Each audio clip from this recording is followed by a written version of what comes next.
Si Mag M naman sabi niya, pwede ba kami mag-sedate ng dog sa bahay para mag-groom po namin ng ayos? Again, yung mga sedatives or mga drugs na ginagamit para makatulog or maging sobrang kalmado ng aso, hindi po basta-basta binibigayan ng mga hindi licensed veterinarians.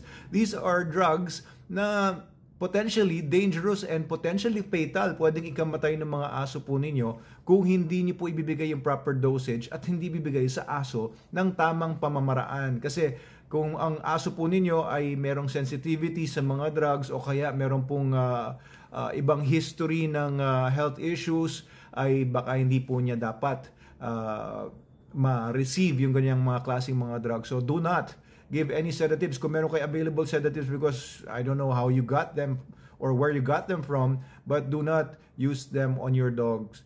Kung kailangan niyo pong dalhin yung aso po ninyo para ipag-groom, maybe you should just have somebody train your dog or pakalmahin na lang yung aso ninyo, not using chemicals or drugs. Ganito po pwede niyo gawin. Kung yung aso po ninyo ay dadalhin sa groomer, takot siya sa sasakyan pa lang, and then you just bring your dog somewhere else. Wag muna sa groomer. I-familiarize niyo lang muna. Gawin niyo lang muna siyang komportable sa pagsakay ng sasakyan at pagpunta kung saan-saan.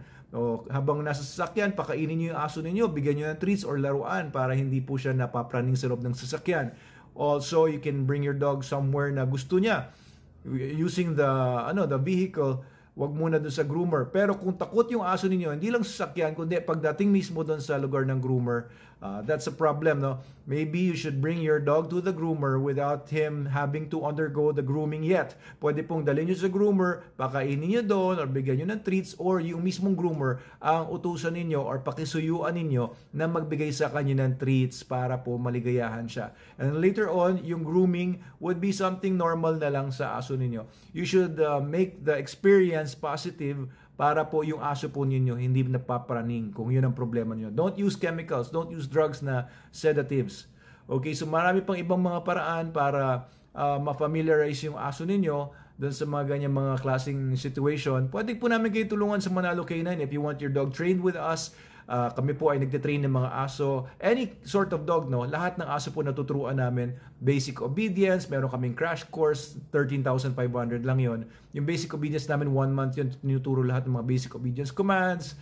Tapos, 25,000 yun all in. Okay, so if you have any concerns and if you want to have consultations training with our trainers, just message us sa Facebook po. Meron kaming Facebook page sa Meta Animals. And you can also message us sa Manalo Group of Companies sa Facebook. Alright, so thank you po sa tanong po ninyo, Mag M. Hopefully po magawa nyo ng paraan para po hindi po napapraning yung aso ninyo pagka magpupunta sa groomer. If you have any other concerns or questions, pakilagay na lang po sa comment section sa baba.